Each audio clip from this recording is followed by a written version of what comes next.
c'est l'une des premières fois où je me dis putain, c'est vraiment ouf. Là, le temps gagné, comme tu dis, Franck, les 20 balles, ils sont cadeaux. Mais vraiment, ils sont cadeaux quand tu vois ce qu'on peut faire avec le truc. Et ça vaut. Mais moi, c'est 100 balles ou 200 balles par mois, je les paye, hein. Ah ouais, ça fait depuis la vidéo que j'ai dit où je fais plus du Quark. En vrai, j'utilise 100% ChatGPT sur tous mes petits développements web. Et un jour, j'ai changé et j'ai mis une IA. Et j'ai mis une voix custom en IA et tout. Franchement, une voix assez stylée. Et une de mes potes m'envoie un message en me disant: Ah, t'as recruté quelqu'un pour te faire tes voix maintenant?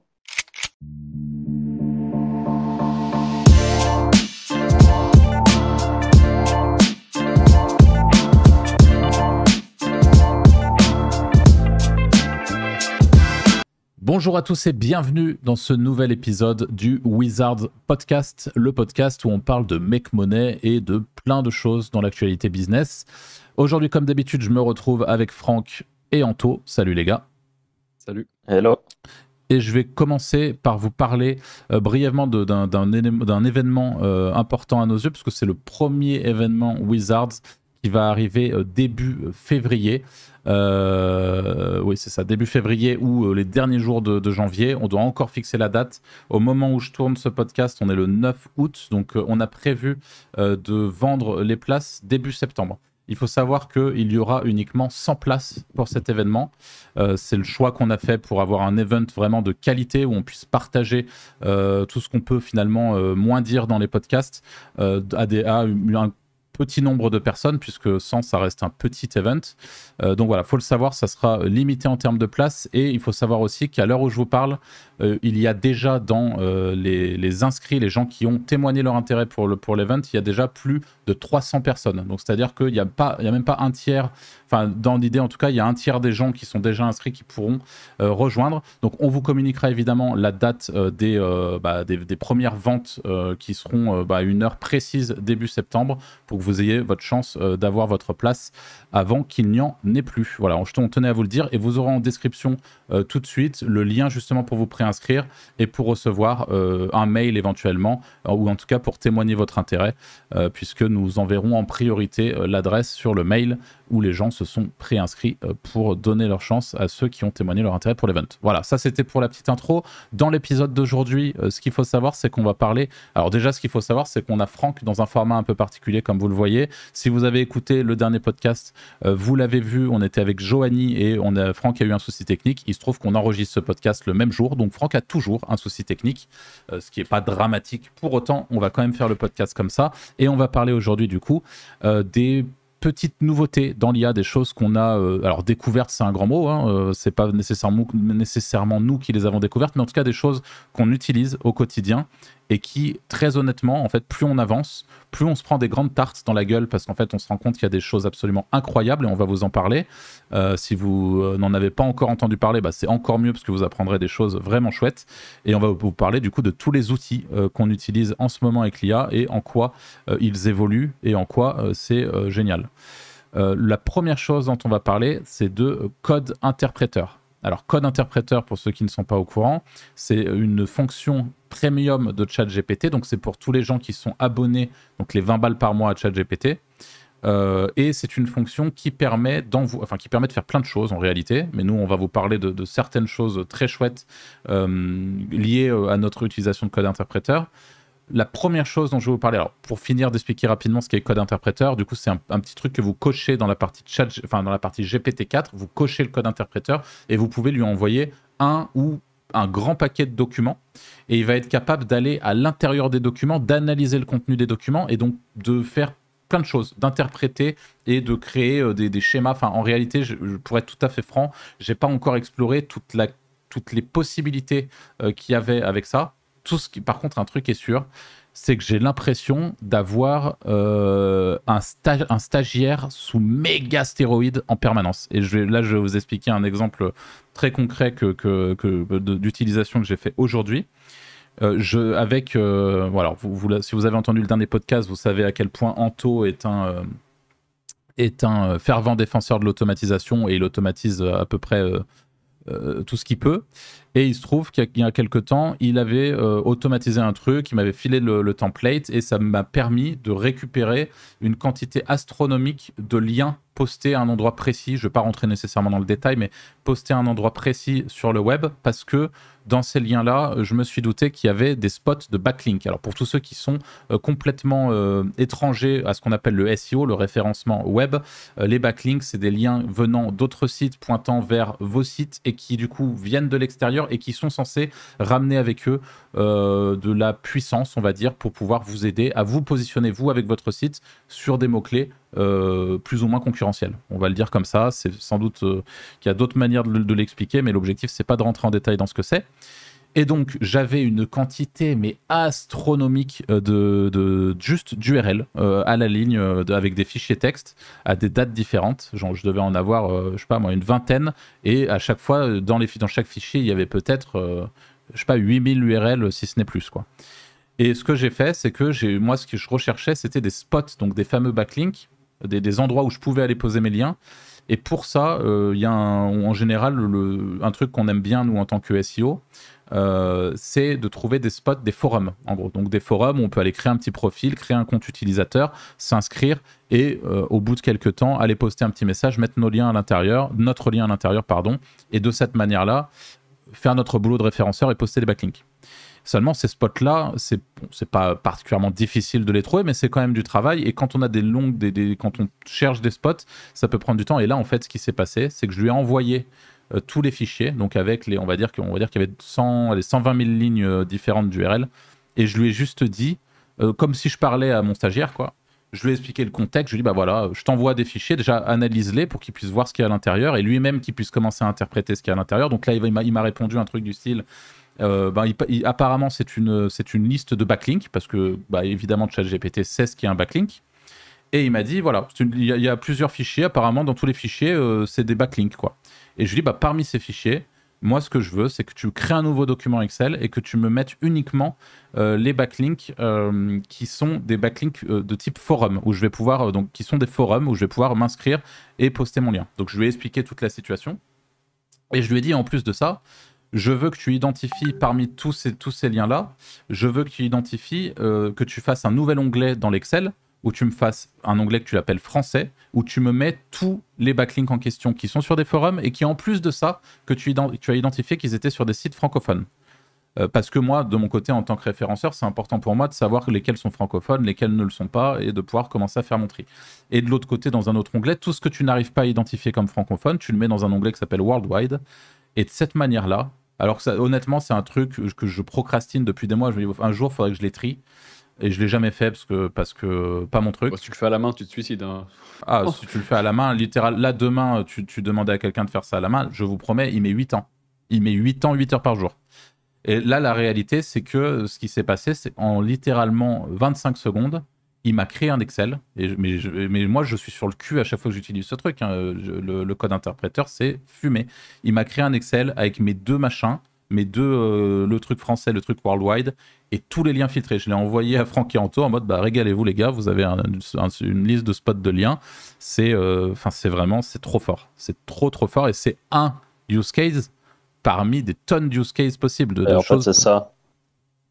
Mais c'est ce que j'allais rebondir par rapport à ce que tu dis, c'est un use case. Un use case pour 20 balles par mois. Et honnêtement, je trouve que là, ChatGPT, juste ce truc-là, fait qu'il vaut largement les 20 balles par mois qu'on va mettre dedans. Ouais. C'est sans doute le meilleur truc. Même moi qui suis pas forcément un grand utilisateur d'IA en général et tout, comparé à vous, là, je sais pas, là, ça me fait réfléchir à plein de trucs. Tu peux tellement télécharger de CSV partout et là où avant, c'était trop compliqué, il fallait prendre, tu vois, pour quelqu'un qui est très loin des technologies d'automatisation comme moi, euh, là où avant, par exemple, typiquement, ce genre de truc de tri et tout, peut-être qu'Anto, il l'aurait fait sur Zeno, peut-être que quelqu'un d'Ether, il aurait développé un script sur Python pour aller faire des tris par rapport à des trucs que tu lui donnes. Moi, tout ça, ça me paraissait beaucoup trop compliqué. Je partais du principe que c'était impossible de le faire. Et là, aujourd'hui, le fait de pouvoir donner des infos comme ça du coup, à ChatGPT qui est trop intelligent et qui fait les choses super vite, mais c'est impressionnant. Et tout ça, en plus, là où avant, je sais pas moi, justement, un script Python, ça allait prendre, je sais pas, peut-être 3 heures, 4 heures, j'ai aucune idée du temps que ça pouvait prendre, mais même un Zeno, ça aurait pris combien de temps, tu penses, Santo, pour qu'il scanne tout et qu'il te Bah, fasse complètement le tri? je l'avais fait sur Zeno. Donc, pour être franc, je l'avais fait sur Zeno. La problématique que j'avais, moi, je le faisais pour détecter les forums français, je le faisais avec la balise hreflang, là. Hmm. Parce que l'avantage de ChatGPT, c'est que lui, là, dans l'URL, il va savoir si c'est un site français ou pas, parce qu'il a le contexte, il est intelligent. Que Zeno, il sait pas si c'est un mot français ou pas. Hmm. Et j'avais pas eu des résultats comme là, l'Excel. Enfin, en vrai, j'avais mis une après-midi et j'ai pas un résultat aussi propre que l'Excel que Arthur a fait en quelques minutes. Ouais, c'est Ouais, c'est ça. Parce vraiment. que là, ça a pris combien de temps, toi, Arthur? Ah, bah franchement, Lui donner le truc et entre qu'il le te donne le moment où je lui résultat. donne et le résultat, il y a eu moins de 10 minutes.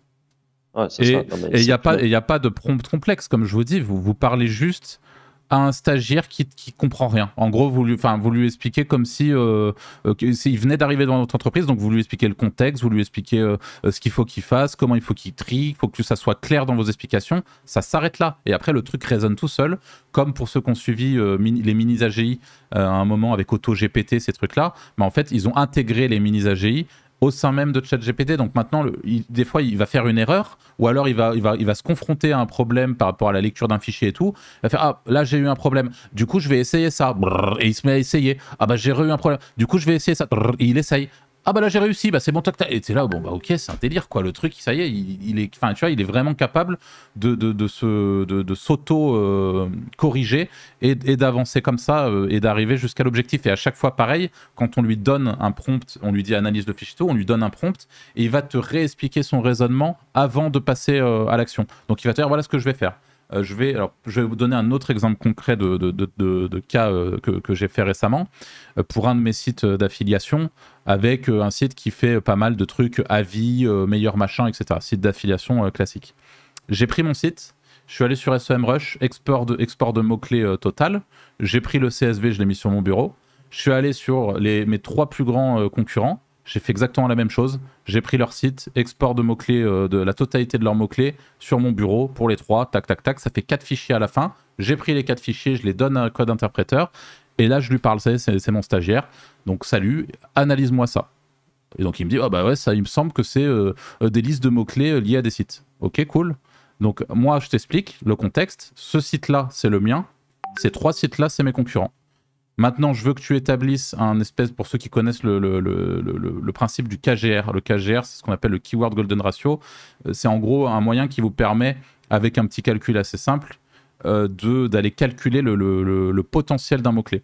En fait, là, il n'a pas une métrique importante au calcul du KGR. Donc là, ce que je lui dis, c'est tu vas simplement me faire, étant donné que SEMrush, dans un export, il y a le search volume, donc le volume de recherche, et le keyword difficulty, qui veut tout et rien dire, mais n'empêche que ça a le mérite d'être là. Donc je lui dis, tu vas de base, me faire un ratio qui me permet d'analyser le potentiel d'un mot-clé. Ensuite, une fois que tu as fait ça, tu vas me ressortir tous les mots-clés qu'il y a chez mes concurrents, mais qui ne sont pas sur mon site, et tu vas me les classer en fonction de leur potentiel. Donc là, tu te retrouves, en supposant là en l'occurrence, c'était des assez gros sites, donc je me suis retrouvé avec une quantité de mots-clés astronomiques classés avec le potentiel. Je me dis, merde, c'est génial, mais on a beaucoup trop.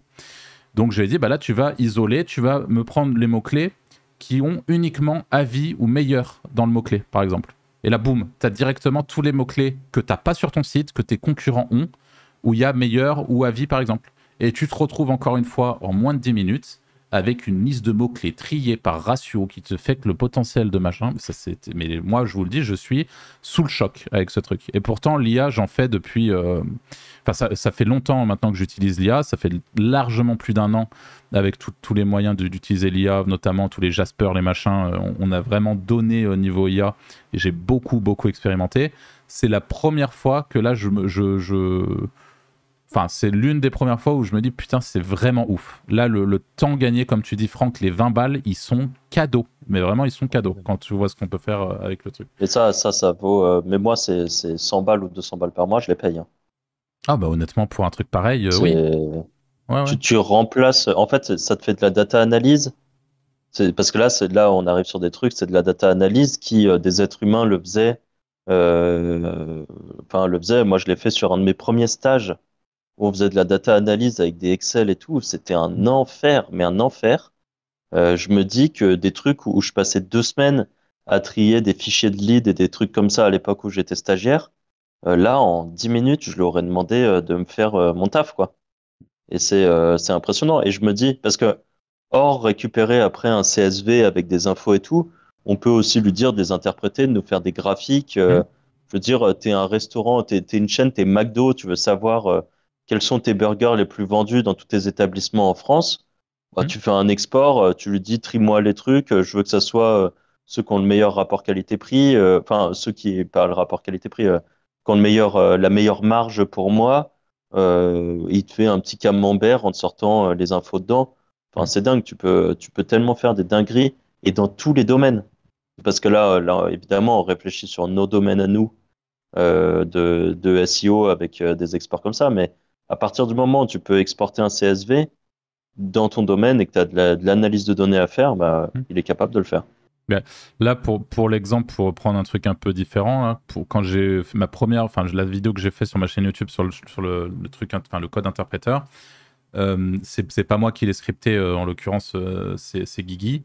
Et il a pris l'exemple de Mbappé, donc dans le football. Moi, j'y connais rien au foot. Et il a pris toutes les stats de Ligue 1 de Mbappé sur les 5 dernières années.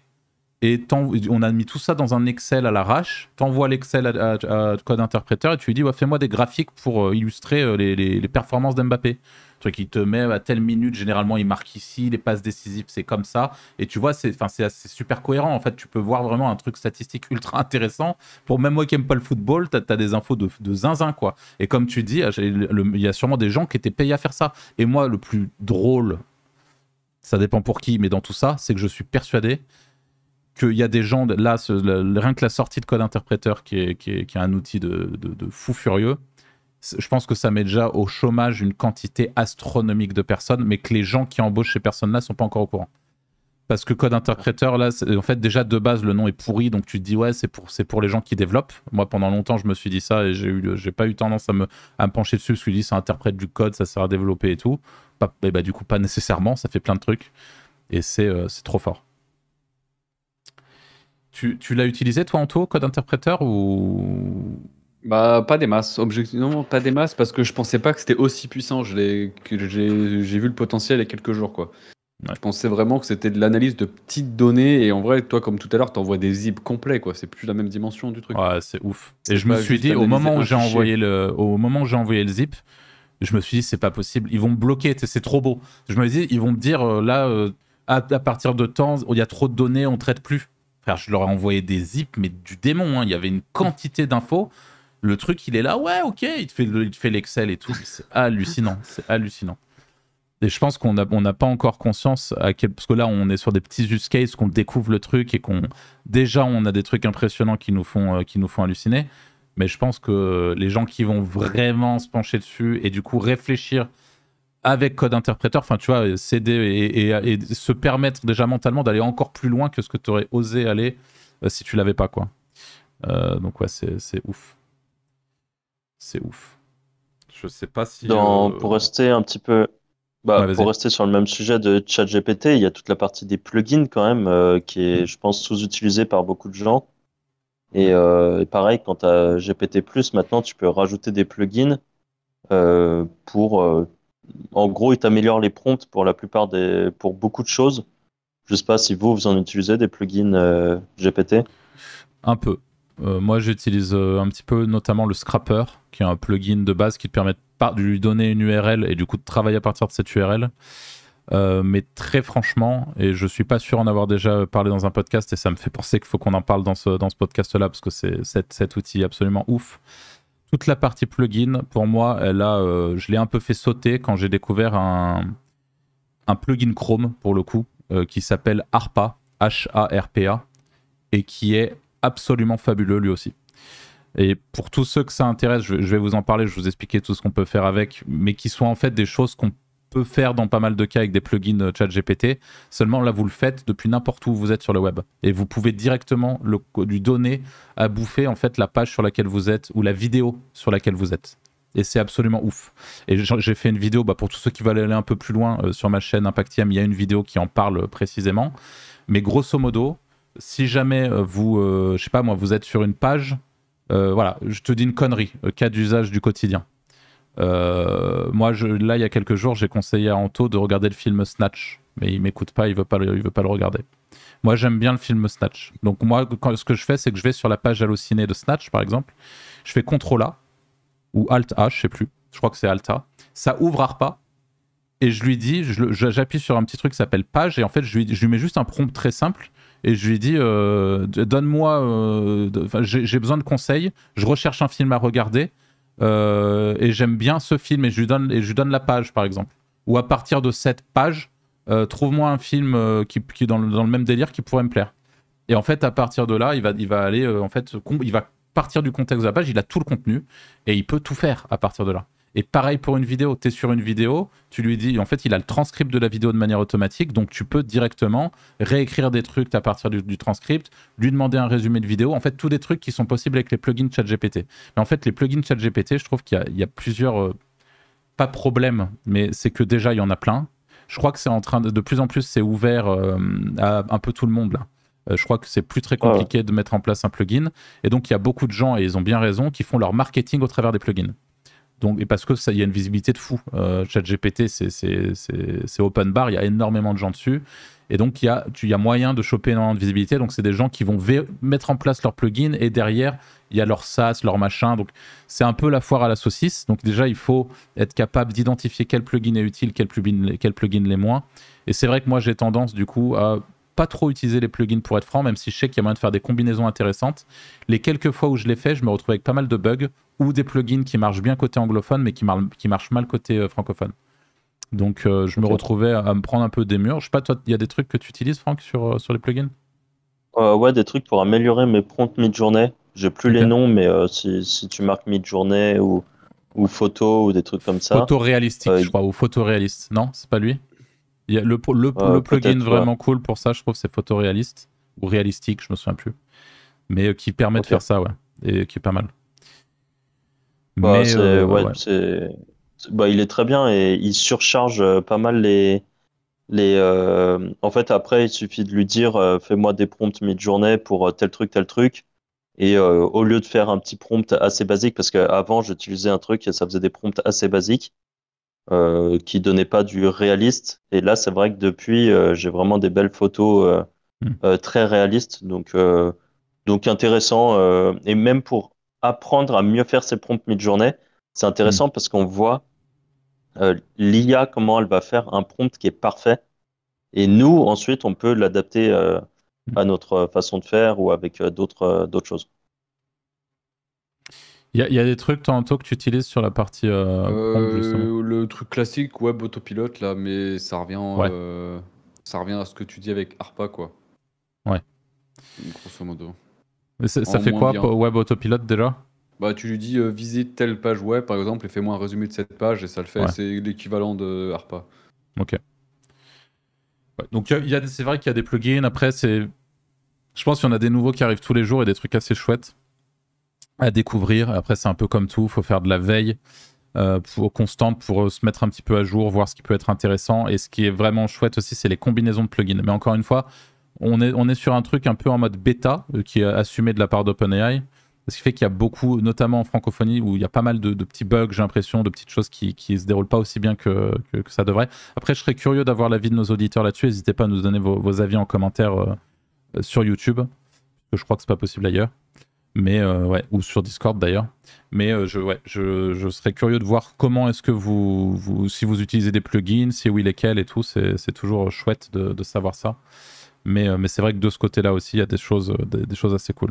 Mais encore une fois, tu vois, les plugins, sur le plan théorique, je me suis dit, ouais, c'est chouette quand même, là, le web autopilote, le machin qui va analyser les vidéos YouTube, qui va justement te faire des mais encore une fois, la grosse claque, c'est vraiment ce code interpréteur qui, lui, se plante pas, ou quand il se plante, il se corrige lui-même, et t'es là, ok, c'est un tout autre niveau, quoi.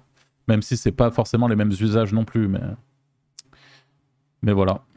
Et sinon, pour encore rester sur GPT, Anto, toi, tu l'utilises quasi maintenant pour tous tes tools, pour tout en fait. Ah ouais, ça fait depuis la vidéo que j'ai dit où je fais plus du Quark. En vrai, j'utilise 100% ChatGPT sur tous mes petits développements web, quasiment. Parfois, c'est Ouais, long parce petit qu'il comprend ou pas. pas si petit, hein. Ouais, pas si petit, mais Ouais. parce que quand je dis petit, c'est genre c'est pas des tools énormes, mais il n'y a pas d'interface, etc. Tu vois, mais parfois il marche pas tout le temps, mais tu lui réexpliques souvent, et au final, tu arrives à faire un truc très très correct et comme tu veux surtout. Hmm. C'est ça que. Moi, ça me fait penser à un truc. En fait, je me suis rendu compte en te regardant faire Anto, parce que je crois qu'il y a une ou deux fois où je regardais un petit peu ce que tu faisais quand tu crées des trucs avec ChatGPT, ou notamment avec Clément aussi. Et en fait, moi, c'est mon petit péché mignon, ça. C'est de regarder, et je sais que ça, tu l'as pas encore fait, Franck, parce que ça m'a débloqué un truc où je me suis dit, putain, ouais, en fait, c'est vraiment pas très compliqué. Parce que nous, avec Franck, on développe pas, vous commencez à le savoir si vous suivez le podcast. Et on a un peu cette frustration de temps en temps de se dire, merde, mais oui, mais lui, il est plus technique, oui, mais ça, en fait, on va même pas oser essayer de le faire parce qu'on tamponne rien, donc ça sert à rien qu'on essaie de le faire. Et en fait, la réalité, c'est que moi, j'ai vu mes potes devant moi, que ce soit Anto ou Clément notamment, développer un outil de A à Z, et je leur ai dit, ah vas-y, ça serait trop bien qu'on fasse ça, est-ce que tu peux le faire devant moi avec ChatGPT? Comme ça, je regarde. Et je vois vraiment si moi, j'aurais pu le faire tout seul. Donc il y a 2-3 petits trucs où c'est encore un peu compliqué. Et en effet, avec mon œil vraiment de non-développeur absolu, eh ben, il y a peut-être des petits trucs où j'aurais bloqué ou un peu plus longtemps, ou peut-être j'aurais même pas réussi. Mais en réalité, c'est vraiment super léger. Il y a une petite logique à avoir, mais c'est hallucinant à quel point on peut Après, même partir de sans loin, spécialement quoi. la logique, si t'es patient avec les allers-retours, tu y arriveras. Parce que tu Ouais, lui voilà. renvoies tout le code, tu lui dis corrige tel et tel truc, au bout d'un moment, il va y arriver. Ah, C'est juste que tu vas mettre un peu plus de temps, mais en soi, tu y arriveras au résultat. et c'est oufissime. Et notamment, par exemple, moi, ce qui m'a fait beaucoup. Enfin, je me suis dit, ouais, c'est ouf. C'est quand tu m'as dit que, par exemple, ta copine Anto, elle fait beaucoup de trucs pour ses sites, alors qu'elle débute un peu l'édition. Enfin, ça fait pas très longtemps qu'elle est dans Ouais. l'édition. Elle a pas un profil technique non plus, même si elle a Anto à la maison. Elle fait beaucoup de trucs avec ChatGPT et c'est vachement chouette, quoi. Tu vois, il y a vraiment des trucs cool, des petits éléments de graphique, des petites Des choses à quiz, développer en des plus, des trucs. quiz, des machins. C'est vraiment cool. Et je pense qu'il y a encore une fois beaucoup de gens, même dans les gens qui si vous nous écoutez aujourd'hui, qui soit ont cette espèce de peur, un peu comme on peut l'avoir avec Franck, de se dire ouais, en fait non, on va se retrouver à tout péter, à casser le code de notre site, ou on va rien comprendre et au final ça va plus nous énerver qu'autre chose, ou en tout cas on n'ose même pas se dire qu'on peut faire un petit quiz en HTML ou je sais pas quoi, un truc vraiment stylé avec ChatGPT. On n'ose pas se le dire. En fait, je pense qu'il y a beaucoup de gens, moi y compris, où ça mérite encore d'être débloqué mentalement de ce côté-là, parce que avec ChatGPT, on peut vraiment faire des trucs facilement et des trucs vraiment cool en développement. Avec GPT-4, par contre, je précise. Avec le 3.5, c'est un peu plus pourri, mais avec le 4, il y a vraiment des choses vraiment ouf à faire. Donc ouais, et Anto, en effet, aujourd'hui, tu l'utilises en boucle, quoi. Et et avant, tu utilisais des gens sur Upwork en boucle. Donc la réalité, c'est que j'utilisais énormément de porc, ouais. Et aujourd'hui, non. C'est simple. Attends, je vais regarder si vous avez 2 secondes, mais je vais vous dire le nombre de jobs que j'ai fait sur Upwork, c'est assez ouf. Ah non, mais moi, je te vois, hein, à chaque fois, dès que tu as un truc, boum, ça part sur Après, moi, je suis pas ChatGPT. sur des grands, je suis pas jamais sur des grands développements, mais là, par exemple, le dernier truc que j'ai fait sur ChatGPT, j'ai pris la base de toutes les villes de France et j'en ai fait, j'avais le CSV et ChatGPT m'a fait une API et maintenant, quand j'appelle l'INSEE, ça me donne par exemple les villes à proximité de telle ville, ça automatiquement, ça me fait un slug propre selon la ville, enfin voilà, des petits trucs exprès pour moi. En soi, il n'y a rien de ouf, mais c'est le genre de truc que j'aurais peut-être payé 100 balles sur Upwork. Là, il me l'a fait. J'ai dû mettre 2-3 heures à le faire, quoi. Avec les allers-retours, etc. Et voilà. Alors, Mais au moins, je l'ai comme du coup, surtout. si je peux me permettre, si tu l'avais payé 100 balles sur Upwork et que ça t'a pris 3 heures, la question se pose de savoir si c'était réellement rentable à la fin. Parce que moi, je connais la valeur de ton temps et on n'est mais pas. L'avantage, c'est que là, il est comme je veux. Oui, ça, c'est bien. Et puis peut-être que la prochaine fois que tu dois faire un truc comme ça, au lieu de mettre 3 heures, t'en mettras 1h30, quoi. Et puis il est modifiable surtout. Ouais, je sais comment je l'ai fait, etc. Ouais, ok. Donc ça a du sens. Et t'as retrouvé le nombre de jobs du coup? Ouais, je suis en train de regarder. Tac. Mais allez-y, parce que je sais plus où c'est pas. Ouais, porté. ok. toi, tu t'es pas encore essayé du coup à ça, Franck, les petites modifications, des petits tools custom, tu t'es pas risqué à l'expérience pour le moment? Bah, c'est pas que je me suis pas risqué, c'est que je me suis honnêtement pas penché dessus et que j'avais pas forcément d'idées. Mais là, j'en ai quelques-unes et je me dis que je vais tenter de me faire. C'est des petites modifications de thème WordPress, mais tu vois, des trucs, des calculateurs et des trucs à la con comme ça, Hmm. que je prends pas spécialement le temps de faire et où, avec GPT 3.5, je trouvais ça faisable, mais pas dingue. Je Mhm. pense que là, avec la version 4, voire même mieux, avec le code interpréteur, pouvoir lui donner beaucoup de données par rapport à des choses et de lui dire après de me sortir un petit tool en HTML, CSS, JS vraiment basique Mhm. que je pourrais intégrer sur certains de mes articles ou des pages de conf ou des trucs comme ça peut, je pense, être grave intéressant. Donc je pense qu'il y a des choses qui pourraient être faites là-dessus. Je me suis pas encore penché dessus, mais il faut que je le fasse. Ok. 689 jobs en 8 ans. Ouais. Ok. Ah ouais. Donc Ok. si on fait une moyenne à quoi 150 balles par job, ça fait pas ça fait un Bah, joli il y a montant. écrit, j'ai 36 000 de dépenses sur le corps. Ok. Bon, ouais, bon, écoute, comme ça au moins ça te fera 36 000 de dépenses sur les prochaines années économisées grâce à ChatGPT. Si on passe au mois, on voit que les 20 balles par mois, ils sont plutôt worth, hein. Euh, ouais, assez ouf quand même de se dire ça. Encore une fois, on précise que c'est pour du petit dev, hein. C'est sur des Ouais, très est-ce que ça fait une gros devs, moyenne à j'imagine que. 52 euros? Oui, c'est de la modif à chaque fois, c'est du custom CSS, des petites modifs, mais maintenant je fais tout avec ChatGPT en fait. Ok. Donc, On voulait parler. On a fait le tour, Franck, de ce qu'on voulait dire sur la partie ChatGPT? Je Ouais, je crois. pense, ouais. Je te laisse embrayer sur un truc tout aussi impressionnant, je trouve, sur le montage peut-être et le sous-titrage. Ouais, bah, du coup, il y en a enfin, ceux qui ont suivi savent que je fais du TikTok. Et TikTok, il y a toute cette partie de automatisation qui peut être faite. Et en fait, il y a vraiment moyen de faire des automatisations de plus en plus poussées avec TikTok. Et je dis TikTok, mais d'ailleurs pas que TikTok, hein, avec des vidéos YouTube, qu'importe en fait, avec du format vidéo. Notamment, alors maintenant c'est de la partie sous-titrage, il y a plein de tools qui ont été lancés. Il y a Submagic qui est sans doute un des plus connus et qui fait les sous-titrages dynamiques tout seul et ça coûte pas hyper cher. Il y a SendShort qui le fait aussi, un tool français. Et Smart Edit, moi qui est d'ailleurs celui que j'utilise maintenant au quotidien pour mes TikTok.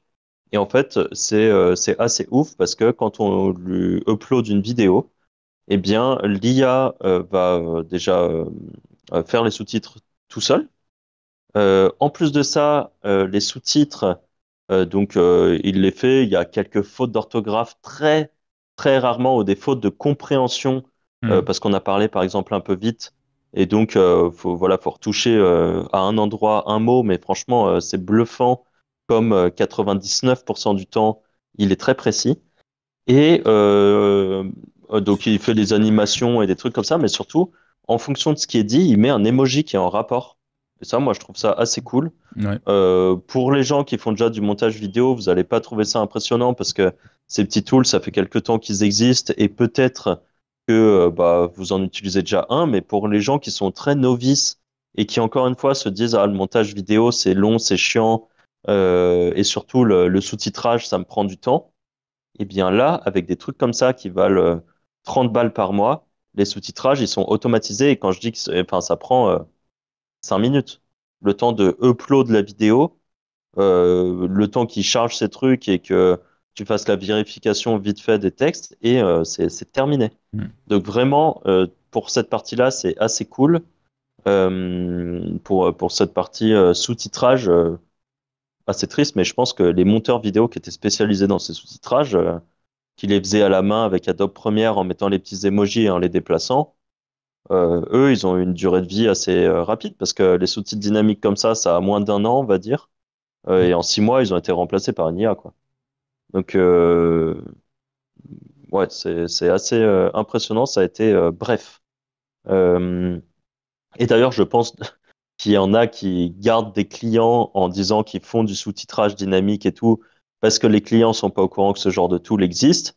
Et je pense très sincèrement qu'ils passent juste les vidéos dans les tools, qui font la vérification, et que ce qu'avant ils facturaient l'équivalent d'une heure de travail, aujourd'hui ça leur prend 5 minutes. Tant mieux pour eux, c'est le jeu, hein, ils ont amélioré leur process et tout. Tant mieux. Franchement, c'est cool pour ceux qui peuvent continuer à avoir leurs clients avec ce genre de choses. Autre partie que je trouve vraiment de plus en plus bluffante. Alors toi, Arthur, je sais que tu n'as pas été bluffé, mais sur tout ce qui est voix, duplication des voix, soit duplication des voix, soit d'ailleurs les voix automatisées. Là où je trouve qu'avant, on avait des vieilles voix robots un peu dégueulasses, les voix de Synthesia à l'époque, ouais, je trouvais ça pas dingue, moi. Je trouvais vraiment que ça faisait voix de robot, ça s'entendait. Là, je trouve que plus on avance et plus avec Eleven Labs, Ouais, elles sont qui est, incroyables, franchement. on est d'accord. Ouais, Non, non, Moi, mais c'est simple. elles sont chouettes. J'ai un compte TikTok où j'ai des amis qui le connaissent, mon compte. Et donc, pendant longtemps, je faisais moi les voix. Et un jour, j'ai changé et j'ai mis une IA. Et j'ai mis une voix custom en IA et tout. Franchement, une voix assez stylée, je trouve. Et, euh, et une de mes potes m'envoie un message en me disant, ah, t'as recruté quelqu'un pour te faire tes voix maintenant? En fait, elle a regardé mes Parce que TikTok. nous, Elle on a a un regardé biais plusieurs parce qu'on les TikTok. connaît, tu vois. Ouais. Mais les gens Ouais, lambda, ils y pannent rien. bah, Bah, c'est ça. Et j'ai en fait, vu. tu Vas-y, peux. vas-y. Non, Non, t'inquiète, bah, t'inquiète, j'allais vas-y. juste dire, tu peux modifier pour faire en sorte que les intonations soient un peu plus prononcées ou des trucs comme ça. Et il y a plus ce côté très plat qu'il y avait avant dans les voix IA où ça parlait tout le temps sur le même ton comme ça. Maintenant, il y a moyen de mettre en sorte qu'ils soient un peu plus dynamiques, par exemple. Et il va avoir des voix avec des fluctuations et même en fonction de la voix que tu choisis, bah, si tu prends un peu une voix de crooner, bah, il va garder ce ton un peu beau gosse crooner, tout ça un peu mystérieux et une voix assez marquante. Et si tu prends quelqu'un, par exemple, dans les voix, tu choisis quelqu'un de très dynamique, genre animateur radio, parce que j'ai vu là, il y a des nouvelles voix qui sont sorties en mode animateur radio. Et bien là, ça parle de façon beaucoup plus dynamique et tout. Et voilà, il y a plein de voix qui existent, il faut juste les essayer et voir lesquelles s'adaptent mieux. Il y a des voix sur Eleven Labs qui sont très bien adaptées en anglais, mais sur le français rend moins bien. Mais quand on cherche bien, on finit par trouver des voix qui marchent très très bien en français. Moi, celle que j'aime bien, c'est Arnold. Je sais pas si tu vois laquelle c'est. C'est celle qui elle a été beaucoup utilisée sur TikTok, et c'est toujours le cas d'ailleurs. Ouais, tout le monde l'utilise sur TikTok. Ouais. Moi, je la trouve vraiment cool, cette voix, en vrai. Je trouve qu'elle fait la diff avec... Après, j'ai pas tout Pour le essayé. coup, c'est pas très très cher en plus. Pour une IA, il y a des Ça trucs va, ouais. parfois, genre la vidéo, ça t'arrache le cul, là, ça va quand même. Ça va. Moi, je voulais parler dans le même genre, enfin sur le même thème. Il y a une super vidéo là que j'ai vue récemment. Je regarde assez peu de contenu basé IA en francophonie. Et là, j'ai vu qu'il y avait un mec, un ingénieur en IA pour le coup, qui a une chaîne sur l'IA depuis des années. Donc le mec, il a bien flairé le truc. Et il s'appelle Defend Intelligence. Donc je sais pas si vous l'avez déjà vu passer. Et il a fait une super vidéo où il fait un clone de Squeezie, un clone de Macron et un clone de... Je sais plus qui c'est le dernier. Ah, Hugo Décrypte. Et en fait, la vidéo est assez chouette parce que pour le coup, tu disais que je suis un peu moins séduit par les voix. C'est juste que moi, j'ai aussi essayé de faire une vidéo en mode je clone ma voix. La vidéo est montée, il y a tout ce qu'il faut et tout. Je pense que je la publierai jamais parce que j'ai honte. J'ai honte parce que ma voix, à la fin, elle est bidon. En fait, moi, en tout cas, quand je l'écoute, toi, Franck, je te l'ai fait écouter, tu m'as dit ah ouais, t'as fait un cloning de voix, mais en vrai, c'est naze quoi. Par contre, quand j'ai vu justement cette vidéo ou plein d'autres trucs sur TikTok, il y a plein de trucs super drôles. En tout, on avait déjà parlé avec des espèces de combats de e-sport.gouv avec Marine Le Pen, Macron et Mélenchon qui sont en train de faire une partie de Rocket League et qui s'insultent et tout. En vrai, il y a des trucs super drôles. Et en effet, c'est de plus en plus bluffant. Et encore une fois, on parle de plus en plus bluffant. On est sur une année d'IA, à peine. Hein. C'est ça qui est oufissime, quoi. Et encore, mais une année, j'abuse. Ça va faire... Allez, ça fait 6-8 mois que vraiment on est plongé dedans. Et on se prend des claques dans la gueule en boucle sur des trucs comme ça. Et en effet, ça ne cesse d'être bien. Et donc, du coup, là où je voulais en venir avec cette histoire de Defend Intelligence, c'est que donc il fait son clone, il fait un faux discours de Macron où Macron explique dedans qu'il va donner 1500 balles à tous les Français pour je sais plus quelle raison. et il va dans la rue, il la fait écouter aux gens. Et ça rejoint du coup ce que tu disais Anto, où les gens qui n'ont pas l'habitude, ils se doutent pas une seule seconde. Et là, c'est pas juste la voix, c'est la voix plus le visage, t'as tout. Hein. C'est full deepfake plus voix. Et bon, moi, encore une fois, je pense que c'est pareil avec les images mid-journée et tout. Aujourd'hui, je pense qu'on a des radars parce qu'on a l'habitude et qu'on en voit toute la journée et qu'on bosse avec ça. Mais je pense que quelqu'un qui bosse pas avec ça, c'est tellement bluffant à tous les niveaux qu'en fait, tu te doutes pas. Et je crois il arrête 5 personnes dans la rue dans sa vidéo et le cinquième dit ça doit être une IA, c'est fake. Mais tous les autres, aucun problème. C'est ah ouais, cool. Voilà. Donc c'est assez ouf de voir ça, et en effet l'évolution est énorme, et comme tu le disais Anto, c'est ultra accessible. Moi j'ai pris un abonnement sur Eleven Labs pour faire mon test, alors j'ai pris le petit abonnement, et là je me tâte du coup à prendre l'abonnement un peu plus gros pour faire la voix professionnelle, parce qu'ils ont 2 formules de cloning de voix, et que je me dis que finalement c'est peut-être ça le problème, c'est que je l'aurais pas, enfin c'est que j'avais le petit truc, et peut-être c'est enfin je vais essayer je pense, et je vous tiendrai au courant. Si t'es pas, je sais plus comment, je sais pas comment t'avais fait les choses, mais Eleven Labs, petit tips pour ceux qui l'utilisent et qui de temps en temps ont des glitches ou la voix qui est de moins en moins bien au fil du texte. C'est sans doute parce que tu avais copié tout ton texte et tu avais tout mis en bulk et peut-être que ton texte était trop grand. Mais si tu veux réduire ce genre de risque, faire par petits paragraphes de 400, 500 caractères max Ok. permet d'avoir un côté plus lisse de la voix et d'éviter les glitches. Ok. Donc voilà, je Mais sais moi, pas ce que tu avais fait. bon, c'était pas un souci de glitch, c'était juste un souci de voix qui ressemblait pas à la mienne, quoi. J'étais déçu de ouf parce que je vois justement des voix Ok. super bien reproduites et que là, c'était naze, quoi, par rapport à ce Après, que. tu lui avais donné combien d'heures de contenu? Parce qu'il y en a peut-être qui leur Euh, mettent des tartinades aussi. Hein. ouais, je lui avais donné, je pense, un bon 30 minutes de contenu sur 3 vidéos Ouais, voilà, tu vois, différentes. Et justement, peut-être peut-être qu'ils leur ont donné que. peut-être 10 heures ou 20 heures, tu vois. Ouais. Tu vois, typiquement, ouais, je sais pas, à voir. Mais oui, je réessayerai, je vous tiendrai au courant. De toute façon, le problème, c'est pas la technologie, c'est moi. Hein. C'est que j'ai pas réussi à faire ce que je voulais. Mais en tout cas, c'est assez impressionnant, en effet, ce qu'on peut faire avec ça. Et le dernier point qu'on voulait aborder, c'était du coup la partie mid-journée, pour ceux qui l'utilisent parmi nous.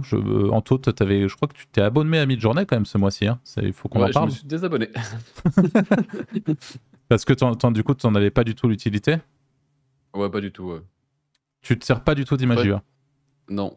Bah, tu vois la même chose dans mes bises, en vrai, j'en ai pas l'utilité. Donc, je m'en Ok. suis servi parce que j'ai racheté un domaine expiré et qu'il me fallait des photos et j'avais pas envie de mettre du pixel ou de toutes les libres de doigts. Voilà Ok. pourquoi j'ai pris un abo. Mais t'aurais dû me dire, je t'aurais dépanné. Enfin bon, on verra ça plus tard.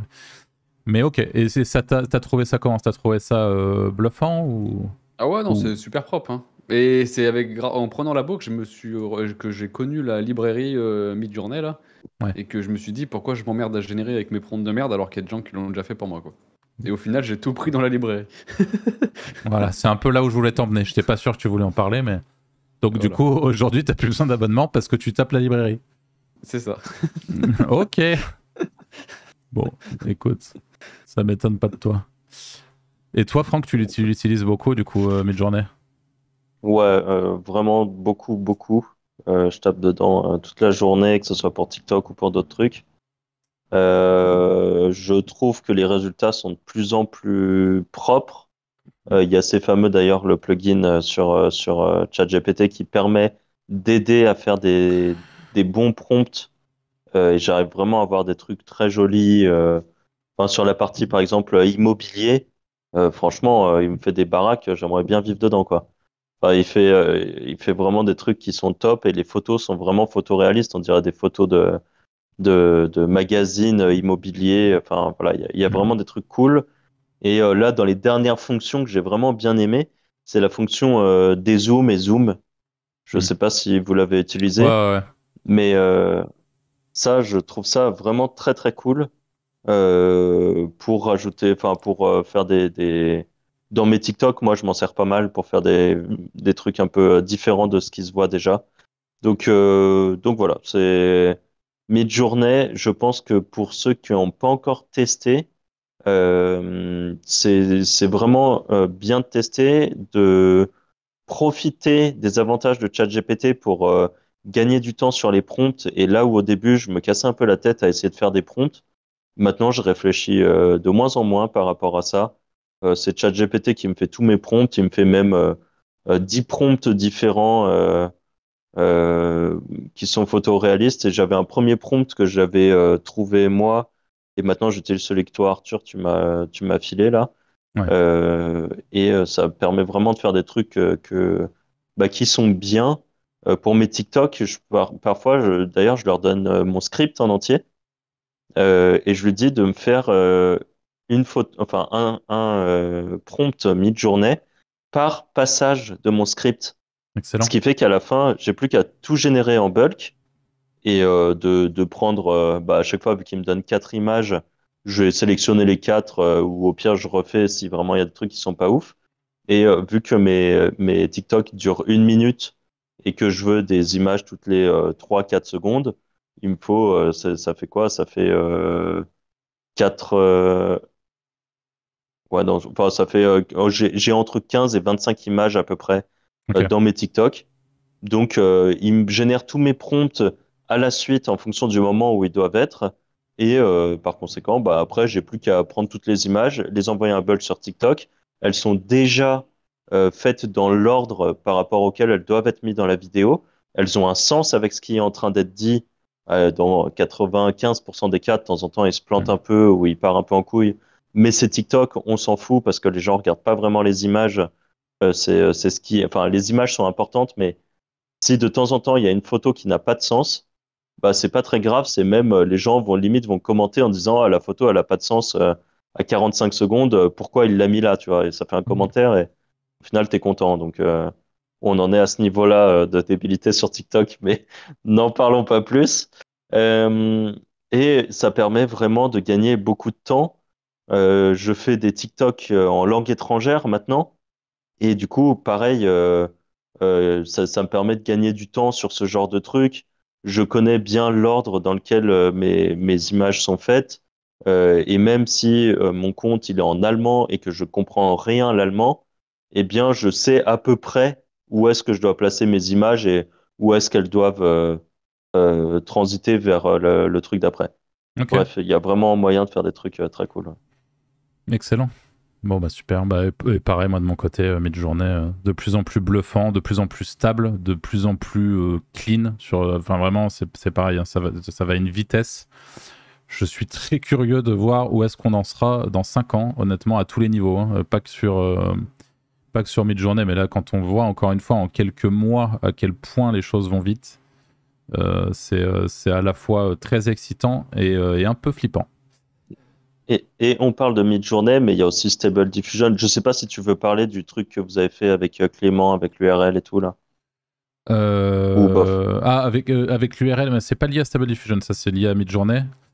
Mais avec Clément, on est en train on a en effet bossé sur une formation très complète sur le prompt engineering, où Clément a toute une partie sur Stable Diffusion, qui est une alternative à Midjourney, mais qui demande plus de prérequis matériels, on va dire. C'est-à-dire qu'il vous faut un ordinateur correct, avec une carte graphique correcte pour faire turbiner Stable Diffusion. Et surtout, c'est globalement moins accessible au commun des mortels.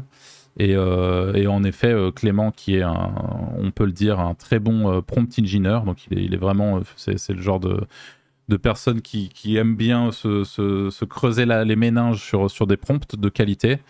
A fait notamment, entre autres, je pense que c'est de ça dont tu parles, un prompt qui va récupérer l'URL des articles et qui va directement, à partir de l'URL, générer une ou plusieurs photos liées à l'article. Et franchement, les photos sont bluffantes.